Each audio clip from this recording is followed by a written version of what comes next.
Hi guys! నేను మీ మైత్రి. అందరికీ happy new year అండి. లాస్ట్ ఇయర్ మీరు ఎలాగైతే నాకు ప్రోత్సాహాన్ని అందించారో, ఇక పైన మీ అభిమానం అలాగే ఉంటుందని కోరుకుంటూ మీ Maitri. Hi guys! Welcome to our channel Telugu audio stories with Maitri. నా ఛానల్‌ని ఎవరైనా ఫస్ట్ టైమ్ చూస్తున్నట్టయితే తప్పకుండా లైక్ చేయండి, షేర్ చేయండి అండ్ సబ్స్క్రైబ్ చేసుకోండి నా ఛానల్‌ని. ఎన్నాళ్ళైనా నీకై వేచుంటా ఎపిసోడ్ 3. ఇక లేట్ చేయకుండా స్టోరీలోకి వెళ్ళిపోదామా ఫ్రెండ్స్? ఐ యామ్ ఫెయిల్యూర్ అని ప్రాప్తి అనుకుంటుండగా గట్టిగా చప్పట్లు వినిపించాయి ఒక పర్సన్ నుంచి. అతను ప్రాజెక్ట్ హెడ్. నిజంగా సూపర్, ఏమంటారు మిస్టర్ అగస్త్య అంటూ ఇంగ్లీష్లో అడిగాడు. సైలెంట్ గా అతన్ని చూశాడు Agastya. I am satisfy, last decision use అన్నాడు ప్రాజెక్ట్ హెడ్.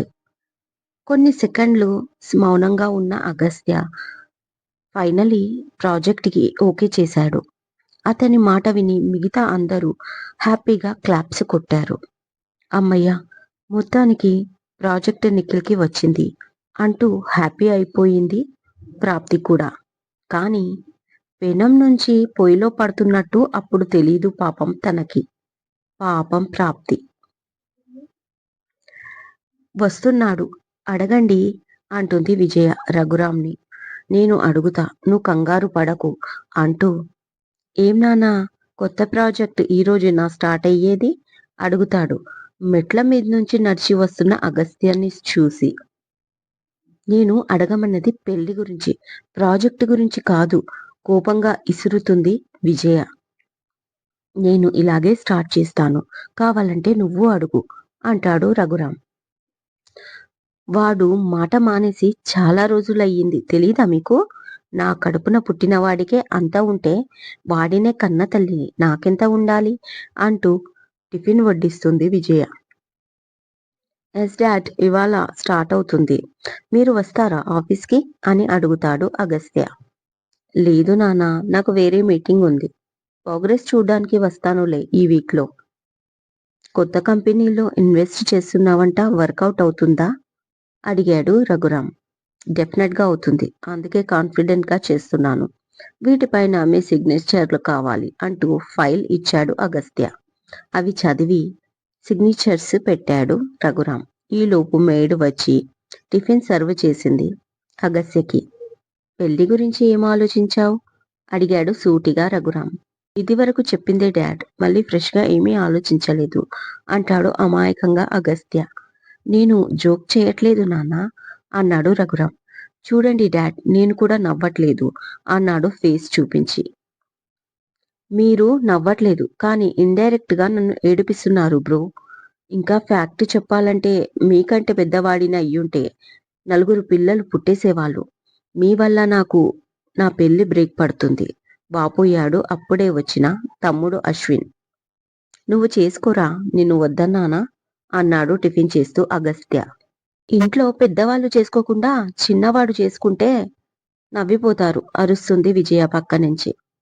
ఎవరు నవ్వుతారు అని, మరెవరో ఏడుస్తారు అని, ఎవరి కోసమో అడ్జస్ట్ అయి పెళ్లి చేసుకుంటే లైఫ్ టైం అడ్జస్ట్ అవ్వాల్సి వస్తుంది డాడ్. ఏ విషయంలో అయినా అడ్జస్ట్ అవ్వచ్చు, కానీ పెళ్లి విషయంలో కాకూడదు. నాకు లేట్ అయింది సో వెళ్తున్నా అంటూ సీరియస్గా పైకి లేచాడు అగస్త్య. నానా, ఆ టాపిక్ ఎప్పుడు ఉండేదే, నువ్వు టిఫిన్ చెయ్యి అన్నాడు రఘురాం. కడుపు నిండిపోయింది, ఆఫీస్లో చేశాను, ఇది డైజెస్ట్ అయితే అంటూ కోపంగా బయటికి వెళ్ళిపోయాడు అగస్త్య. ఏంటండి వీడు ఇలా తయారయ్యాడు అంటుంది విజయ. 4 రోజులు వాణ్ణి వదిలేయమని చెప్పాను కదా అన్నాడు రఘురాం. 4 రోజులు అన్నారని దాదాపు 7 ఏళ్ల నుంచి వదిలేస్తూనే ఉన్నాను కదా. ఇక నా వల్ల కాదు.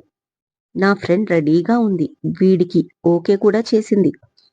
ఇక మనదే ఆలస్యం అనగానే, మమ్మీ, మరీ అన్నయ్య అంత పెద్దవాడైపోలేదు మరి నీ ఏజ్ వాళ్ళని తెచ్చి పెళ్లి చేయడానికి అంటాడు అశ్విన్.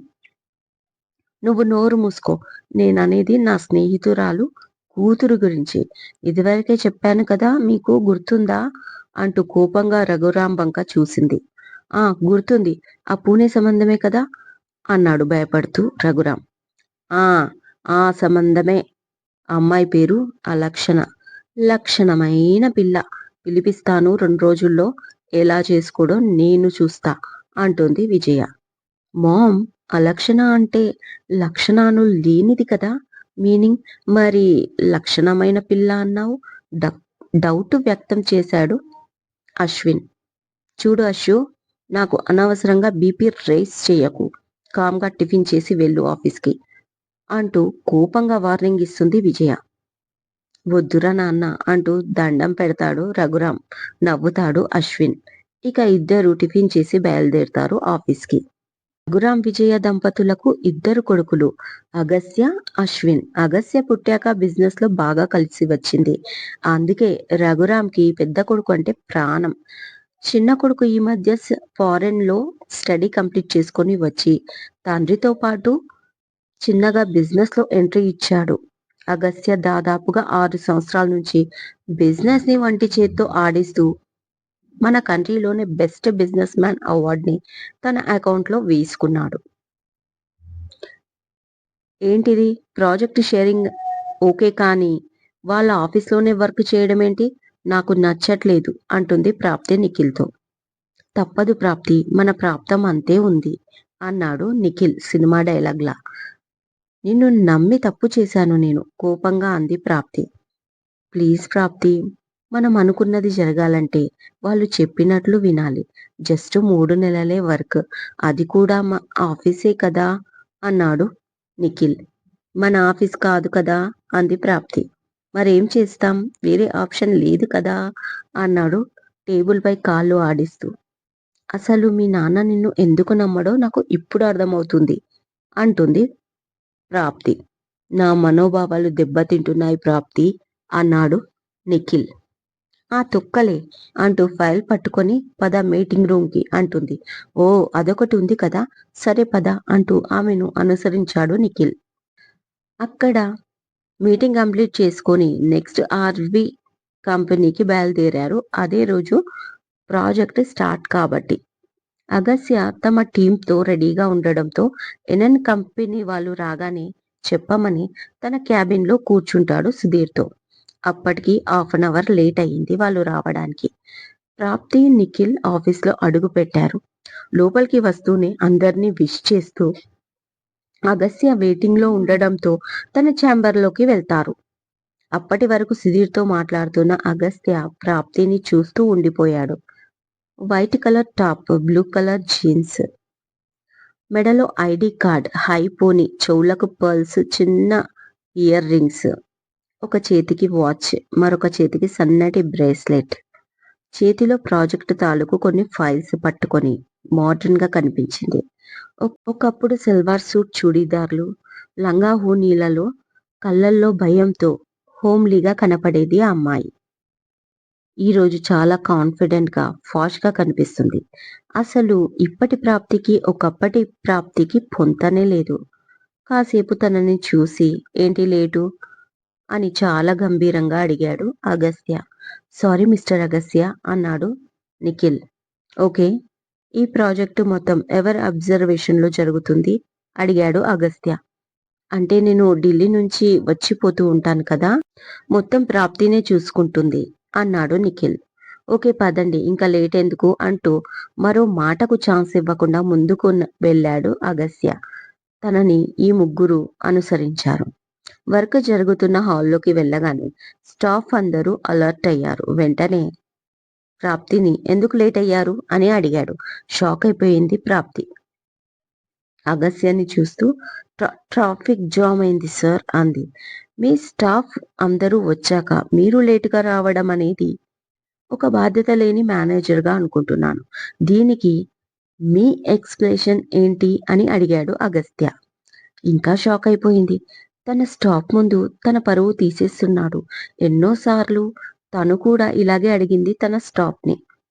సార్, ట్రాఫిక్ లో లేట్, పైగా మా సిఇఓ సార్ అని మాట పూర్తి కాకముందే కాకమ్మ కబూర్లు చెప్పకండి నా దగ్గర. ఇకపైన మీరే కాదు, మీ స్టాఫ్ ఎవరు లేట్ వచ్చినా మీదే బాధ్యత. వచ్చాకే కాదు, వెళ్లే ముందు కూడా నా పర్మిషన్ తీసుకోవాలి. మీ టీంతో పాటు మీరు కూడా నేను వర్క్‌లో చాలా స్ట్రిక్ట్‌గా ఉంటాను. Do you understand? అన్నాడు అగస్త్య. ఇక షాక్‌తో మైండ్ బ్లాక్ అయిపోయిన ప్రాప్తి, ఓకే సార్ అనగలిగింది కష్టం మీద. నిఖిల్ మాత్రం వీలైనంత త్వరగా ఢిల్లీకి చెక్కేయాలి అనుకున్నాడు ప్రాప్తిని చూస్తూ భయపడి. ఇక అగస్య తన చాంబర్‌లోకి వెళ్ళిపోయాడు సుధీర్‌తో. ఎందుకురా అంత కక్ష ఆ అమ్మాయి పైన అన్నాడు సుధీర్. నేను జస్ట్ ప్రాజెక్ట్ గురించే ఆలోచిస్తున్నాను అన్నాడు సీరియస్‌గా అగస్త్య. నిజంగా నువ్వు చెప్పేది నిజమే అయ్యుంటే బాగుండేది అన్నాడు జ్యూస్ గ్లాస్‌లో పోసి అగస్త్యకి ఇస్తూ. మీకు అలాగే అనిపిస్తుంది. మీకేం తెలుసు నా గుండె ఎన్ని ముక్కలు అయ్యిందో తన వల్ల. ఇప్పుడు ఒక్కొక్క ముక్కని ఏరుకోవాలి కదా! ఈ 3 నెలలలో నరకం అంటే ఏంటో చూపిస్తాను ప్రాప్తి. అయినా నా 7 ఏళ్ల బాధ తగ్గుతుందా? లేదు కదా! అది ఎప్పటికీ తగ్గదు. కానీ కనీసం నిన్ను బాధ పెట్టాను అన్న తృప్తి అయినా మిగులుతుంది నాకు అని మనసులో కసిగా అనుకున్నాడు. దూరం నుంచి ప్రాప్తిని చూస్తూ అగస్త్య. ఇక వర్క్ స్టార్ట్ అయింది. నిఖిల్ వెళ్ళిపోయాడు ప్రాప్తితో మాట్లాడకుండానే. ఫిఫ్త్ ఫ్లోర్‌లో అగస్త్య ఆఫీస్ ముందు భాగం కేటాయించాడు. తన ఛాంబర్ నుంచి పూర్తిగా ఎంప్లాయీస్ కనిపించేలా సెట్ చేసుకున్నాడు. ముఖ్యంగా ప్రాప్తి సీట్. తను ఏం చేస్తున్నా చూడ్డానికి. ఈ నిఖిల్ గాని పెళ్లి నా చావుకు వచ్చింది. ఈ 3 నెలలు చాలు అగస్త్య నా ప్రాణాలు తీయడానికి అనుకుంటూ పనిలో పడింది ప్రాప్తి. ఇదండి ఇవాళటి ఎపిసోడ్. ఈ ఎపిసోడ్ మీకు నచ్చినట్టు అయితే నాకు కామెంట్‌లో చెప్పండి. అలాగే లైక్ చేయండి, షేర్ చేయండి, సబ్స్క్రైబ్ చేసుకోండి నా ఛానల్‌ని. మరొక మంచి ఎపిసోడ్‌తో మీ ముందు ఉంటాను. మైత్రి.